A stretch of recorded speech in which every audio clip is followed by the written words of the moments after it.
KSR ഒന്നാം ഭാഗം പൊതുവായ ചട്ടങ്ങൾ, നിർവചനങ്ങൾ, ശമ്പള നിർണയം, ശമ്പളത്തിന്റെ കൂടെയുള്ള വർധനവുകൾ, ഉദ്യോഗ സങ്കലനം, പ്രൊവിഷണൽ സർവീസ്, താൽക്കാലിക വിലക്ക്, പിരിച്ചുവിടൽ, രാജി, നീക്കം ചെയ്യൽ, നിർബന്ധിത പെൻഷൻ, അവധി ചട്ടങ്ങൾ, പ്രവേശനകാലം, അന്യത്ര സേവനം എന്നിവയെക്കുറിച്ച് വിവരിക്കുന്നു.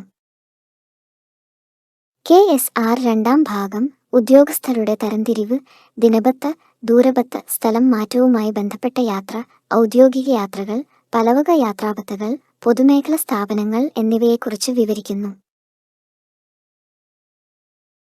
KSR മൂന്നാം ഭാഗം പെൻഷനുകളുടെ തരംതിരിവ്, പെൻഷന് യോഗ്യമായ സേവനകാലം, പെൻഷനു വേണ്ടി കണക്കാക്കുന്ന ശമ്പളവും ബത്തകളും, കോൺട്രിബ്യൂട്ടറി ഫാമിലി പെൻഷൻ, പെൻഷൻ കണക്കാക്കൽ, death come retirement gratuity, pension commutation എന്നിവയെക്കുറിച്ച് പ്രതിപാദിക്കുന്നു. ഇന്ത്യൻ ഭരണഘടനയുടെ 309 വകുപ്പിലെ നിർദ്ദേശാനുസരണമാണ് കേരള സർവീസ് ചട്ടങ്ങൾ പുറപ്പെടുവിച്ചിട്ടുള്ളത്. കേരള സർവീസ് ചട്ടങ്ങൾക്ക് 3 ഭാഗങ്ങളാണുള്ളത്. ഭാഗം 1 1 മുതൽ 159 വരെയുള്ള ചട്ടങ്ങളും, ഭാഗം 2 1 മുതൽ 116 വരെയുള്ള ചട്ടങ്ങളും, ഭാഗം 3 1 മുതൽ 151 വരെയുള്ള ചട്ടങ്ങളും.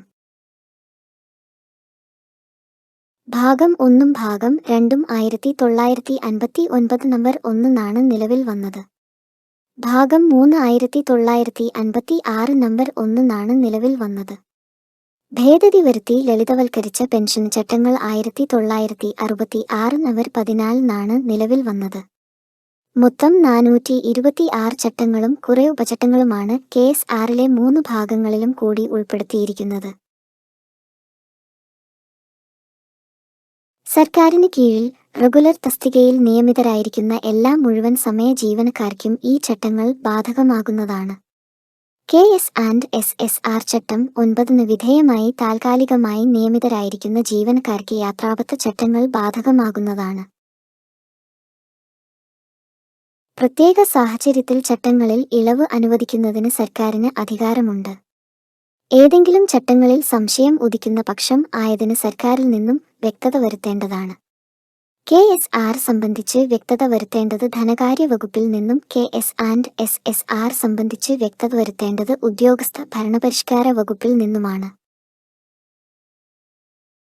KSRുമായി ബന്ധപ്പെട്ട് സർക്കാരിനുള്ള പ്രത്യേക അധികാരങ്ങൾ: ചട്ടങ്ങളിൽ സംശയം ഉന്നയിക്കപ്പെടുന്ന പക്ഷം വ്യാഖ്യാനം നൽകുക, കാലോചിതമായി ചട്ടങ്ങൾ പരിഷ്കരിക്കുക, 180 ദിവസത്തിൽ കൂടുതലായിട്ടുള്ള ഒറ്റത്തവണയുള്ള ശൂന്യവേതനാവധി അനുമതി നൽകുക, അന്യത്ര സേവനത്തിന് അനുമതി നൽകുക, പരമാവധി പ്രവേശനകാലമായ 30 ദിവസത്തിന് അനുമതി നൽകുക, അനുബന്ധം 12B പ്രകാരമുള്ള ശൂന്യവേതനാവധി അനുവദിക്കുക, അഡ്വാൻസ് ഇൻക്രിമെന്റ് അനുവദിക്കുക, 3 മാസത്തിനു ശേഷം ഡിസബിലിറ്റി കണ്ടെത്തുന്ന സാഹചര്യത്തിൽ സ്പെഷ്യൽ ഡിസബിലിറ്റി ലീവ് അനുവദിക്കുക തുടങ്ങിയവ. Comptroller and auditor general of ഇന്ത്യയുടെ കീഴിൽ അക്കൗണ്ട്സിനും ഓഡിറ്റിനും ചുമതലപ്പെടുത്തിയിരിക്കുന്ന ഓഫീസിന്റെ തലവൻ. സേവന മേഖലയിലെ ഒരു വിഭാഗത്തെയോ ഉപവിഭാഗത്തെയോ കേഡർ എന്ന് വിളിക്കുന്നു. ഉദാഹരണം gazetted, non gazetted, executive, ministerial തുടങ്ങിയവ. ചില പ്രത്യേക സാഹചര്യങ്ങളിൽ കൃത്യനിർവഹണ സമയത്ത് ജീവനക്കാരന് പ്രത്യേകമായി ഉണ്ടാകുന്ന ചെലവുകൾ നികത്തുന്നതിനായി ജീവനക്കാരന് അനുവദിക്കുന്ന ബത്ത. ഉദാഹരണം യാത്രാബത്ത. കോമ്പിറ്റന്റ് അതോറിറ്റി: ഒരു ജീവനക്കാരനെ നിയമിക്കാൻ അധികാരമുള്ളതാർക്കാണോ അതാണ് ആ ജീവനക്കാരന്റെ കോമ്പിറ്റന്റ് അതോറിറ്റി. മറ്റു തരത്തിൽ അധികാരങ്ങൾ വിഭജിച്ചു നൽകിയിട്ടില്ലാത്ത പക്ഷം ഒരു ജീവനക്കാരന്റെ നിയമനാധികാരി തന്നെയായിരിക്കും ജീവനക്കാരന്റെ കോമ്പിറ്റന്റ് അതോറിറ്റി. അർദ്ധരാത്രി ആരംഭിച്ച് അടുത്ത അർദ്ധരാത്രിയിൽ അവസാനിക്കുന്ന കാലയളവാണ് ഒരു ദിവസമായി കണക്കാക്കുന്നത്. എന്നാൽ ഒരു ജീവനക്കാരൻ ആസ്ഥാനത്തു നിന്നും 24 മണിക്കൂറിൽ കവിയാതെയുള്ള സമയം മാറി നിന്നാൽ അസാന്നിധ്യം ആരംഭിക്കുകയോ അവസാനിക്കുകയോ ചെയ്യുന്ന സമയം പരിഗണിക്കാതെ തന്നെ ആ കാലയളവും ഒരു ദിവസമായി പരിഗണിക്കാവുന്നതാണ്. കൃത്യനിർവഹണത്തിൽ ഉണ്ടായിരുന്ന കാലയളവാണ് ഡ്യൂട്ടിയായി പരിഗണിക്കുന്നത്. ഉദാഹരണം പ്രൊബേഷണറായോ അപ്രന്റീസായോ ഉള്ള സേവനകാലം, ജോയിനിങ് ടൈം, ഡ്യൂട്ടിയായി പരിഗണിക്കുമെന്ന് പ്രത്യേകമായി നിർദ്ദേശിച്ചിട്ടുള്ള പ്രവേശനകാലം എന്നിവ. പൊതു റവന്യൂവിൽ നിന്നല്ലാതെ ഒരു ജീവനക്കാരന് നേരിട്ടോ അല്ലാതെയോ ആവർത്തിച്ചോ അല്ലാതെയോ നൽകുന്ന തുക. ഉദാഹരണം, യൂണിവേഴ്സിറ്റി നടത്തുന്ന പരീക്ഷയുടെ പേപ്പർ വിലയിരുത്തലിന് പോകുന്ന ഒരു ഗവൺമെന്റ് കോളേജ് പ്രൊഫസർക്ക് പേപ്പർ 1-ന് ഇത്ര എന്ന നിരക്കിൽ തുക നൽകുന്നു. പ്രസ്തുത തുക യൂണിവേഴ്സിറ്റി ഫണ്ടിൽ നിന്നാണ് നൽകുക, സർക്കാർ ഖജനാവിൽ നിന്നല്ല. ഒറ്റത്തവണയോ ആവർത്തിച്ചോ ഇടവിട്ടോ ചെയ്യുന്ന ഒരു പ്രത്യേക സേവനത്തിന് ഉദ്യോഗസ്ഥൻ പൊതുഖജനാവിൽ നിന്നും നേരിട്ട് നൽകുന്ന തുക. ഉദാഹരണം, SSLC പേപ്പർ വാല്യൂ ചെയ്യുന്നതിന് ഒരു ഹൈസ്കൂൾ ടീച്ചർക്ക് നൽകുന്ന തുക, ഇലക്ഷൻ ജോലിക്ക് ചുമതലപ്പെടുത്തിയിരിക്കുന്ന ജീവനക്കാർക്ക് നൽകുന്ന തുക, സെൻസസ് ജോലികൾ നിർവഹിക്കുന്നവർക്ക് നൽകുന്ന തുക. ഒരു പുതിയ ജോലിയിൽ പ്രവേശിക്കുന്നതിനോ ജോലിയിൽ നിയമിക്കപ്പെട്ട സ്ഥലത്തേക്ക് അല്ലെങ്കിൽ അവിടെ നിന്ന് യാത്ര ചെയ്യുന്നതിനോ അനുവദിക്കപ്പെട്ടിട്ടുള്ള കാലയളവ്. 1881 നെഗോഷ്യബിൾ ഇൻസ്ട്രുമെന്റ്സ് ആക്ട് 25-ാം വകുപ്പ് പ്രകാരം നിർണയിക്കുകയോ പ്രഖ്യാപിക്കുകയോ ചെയ്തിട്ടുള്ള അവധി ദിവസം ഒരു പ്രത്യേക ആഫീസിനെ സംബന്ധിച്ചിടത്തോളം സർക്കാർ കാര്യങ്ങൾ നടത്തുന്നതല്ലെന്ന് ഗസറ്റ് വഴി പരസ്യപ്പെടുത്തിയിട്ടുള്ള ദിവസങ്ങളും.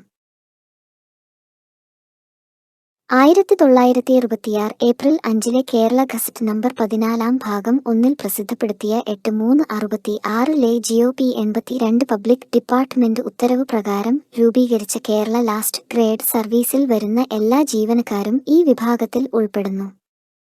ശമ്പള സ്കെയിലുകളുടെ പട്ടികയിൽ ഏറ്റവും കുറഞ്ഞ സ്കെയിലിൽ വരുന്ന ജീവനക്കാരും ലാസ്റ്റ് ഗ്രേഡ് ആയി പ്രത്യേകം പ്രഖ്യാപിക്കുന്ന ജീവനക്കാരും ഇതിൽപ്പെടുന്നു.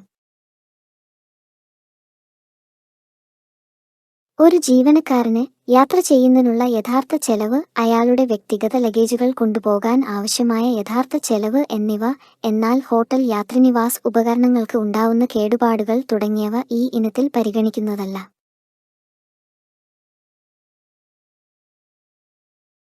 സർക്കാർ സർവീസിലെ ജോലിക്കു വേണ്ടി പരിശീലനത്തിനായി നിയോഗിക്കപ്പെടുന്ന വ്യക്തി പരിശീലനകാലത്ത് മാസവേതനക്രമത്തിൽ സ്റ്റൈഫൻഡ് ലഭിക്കും. ഈ വ്യക്തി ഒരു വകുപ്പിലെ സ്ഥിരം ഒഴിവിൽ നിയമിക്കപ്പെട്ടിട്ടുള്ളതല്ല. സർക്കാർ അനുമതിയോടെ ഇന്ത്യ ഗവൺമെന്റിന്റെയോ ഏതെങ്കിലും സംസ്ഥാന സർക്കാരുകളുടെയോ സഞ്ചിത നിധിയിൽ നിന്നല്ലാതെ വേതനം പറ്റിക്കൊണ്ട് ഒരു ജീവനക്കാരൻ സർക്കാരിന് കീഴിലെ മറ്റൊരു സ്ഥാപനത്തിൽ ജോലി ചെയ്യുന്നതിന് അന്യത്ര സേവനം എന്ന് പറയുന്നു. സഞ്ചിത നിധി അഥവാ കൺസോളിഡേറ്റഡ് ഫണ്ട്, ഭവിതവ്യനിധി അഥവാ യാദൃശ്ചിക ആവശ്യങ്ങൾ നേരിടുന്നതിനുള്ള കണ്ടിൻജൻസി ഫണ്ട്, പൊതുനിക്ഷേപം അഥവാ പബ്ലിക് അക്കൗണ്ട് എന്നിവ ചേരുന്ന സർക്കാരിന്റെ ആകെ വരുമാനമാണ് ജനറൽ റവന്യൂ അഥവാ പൊതുമുതൽ. ജീവനക്കാരുടെ സേവനം പരിഗണിച്ച് പെൻഷനോടുകൂടിയോ ചിലപ്പോൾ പെൻഷൻ പകരമായോ നൽകുന്ന ഒന്നിച്ചുള്ള തുകയാണ് ഗ്രാറ്റുവിറ്റി. കേരള സർവീസ് ചട്ടങ്ങളിലെ അനുബന്ധം 2 പ്രകാരം വകുപ്പ് മേധാവികളായി സർക്കാർ പ്രഖ്യാപിച്ചിട്ടുള്ള ഉദ്യോഗസ്ഥർ, കൂടാതെ വകുപ്പ് മേധാവിയുടെ അധികാരങ്ങൾ സർക്കാർ ഉത്തരവിലൂടെ ലഭിച്ചിട്ടുള്ള മറ്റ് ഉദ്യോഗസ്ഥർ. ഒരു ജീവനക്കാരനെ സ്ഥിരം ഒഴിവിലേക്ക് സ്ഥിരമായി നിയമിക്കുമ്പോൾ സ്ഥിരമായി തന്നെ ആ സ്ഥാനം വഹിക്കുന്നതിന് ലഭ്യമാകുന്ന അവകാശം. ഏതെങ്കിലും നിയമമോ നിയമത്തിന്റെ പിൻബലമുള്ള ചട്ടമോ അനുസരിച്ച് സർക്കാരിന്റെ നിയന്ത്രണത്തിൽ വരുന്നതും എന്നാൽ അതാതു സ്ഥാപനങ്ങൾക്ക് വിനിയോഗ അധികാരമുള്ളതുമായ ധനസഞ്ചയമാണ് ലോക്കൽ ഫണ്ട് അഥവാ തദ്ദേശ നിധി. സർക്കാർ വ്യക്തമായി വിജ്ഞാപനം ചെയ്തിട്ടുള്ള പക്ഷം ഏതെങ്കിലും സ്ഥാപനത്തിന്റെ ഫണ്ടും തദ്ദേശ നിധിയിൽ പെടുന്നതാണ്. താഴേക്കിടയിലുള്ള സേവന മേഖലയിൽ പൂർണ്ണമായും ക്ലറിക്കൽ സ്വഭാവമുള്ള ജോലി ചെയ്യുന്ന ഉദ്യോഗസ്ഥനെ മിനിസ്റ്റീരിയൽ ഓഫീസർ എന്ന് പറയുന്നു. ഗവൺമെന്റിന്റെ പൊതുവായതോ പ്രത്യേകിച്ചുള്ളതോ ആയ ഉത്തരവ് പ്രകാരം മറ്റേതെങ്കിലും വിഭാഗത്തിൽപ്പെട്ട ഉദ്യോഗസ്ഥനെയും മിനിസ്റ്റീരിയൽ ഓഫീസറായി പരിഗണിക്കാവുന്നതാണ്.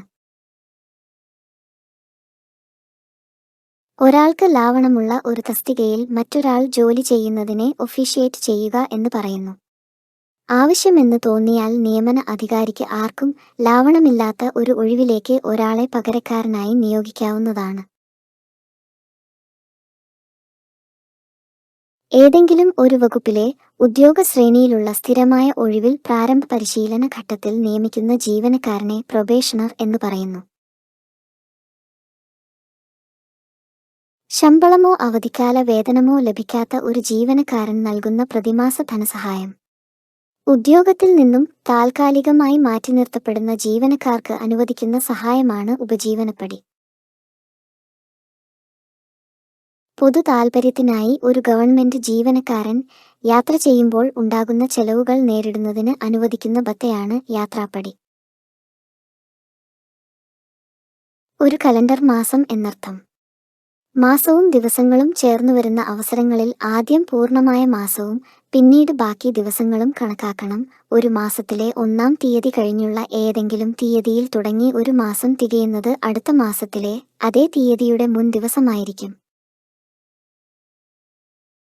ഉദാഹരണം, ജനുവരി 5-ാം തീയതി മുതൽ ഒരു മാസം തികയുന്നത് അടുത്ത മാസം, അതായത് ഫെബ്രുവരി 4-ാം തീയതിയാണ്. അതേപോലെ ഫെബ്രുവരി 28-ന് ആരംഭിക്കുന്ന 6 മാസം അവസാനിക്കുന്നത് അടുത്ത ഓഗസ്റ്റ് 27-നാണ്.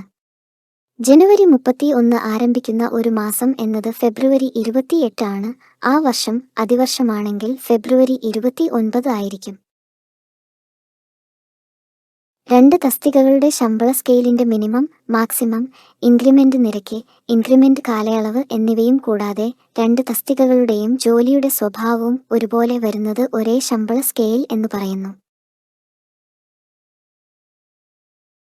2 തസ്തികകളുടെ ശമ്പള സ്കെയിലിന്റെ മിനിമം, മാക്സിമം, ഇൻക്രിമെന്റ് നിരക്ക്, ഇൻക്രിമെന്റ് കാലയളവ് എന്നിവ ഒരുപോലെ വരികയും ജോലിയുടെ സ്വഭാവം വ്യത്യസ്തമാവുകയും ചെയ്യുന്നത് തുല്യ ശമ്പള സ്കെയിൽ എന്നു പറയുന്നു.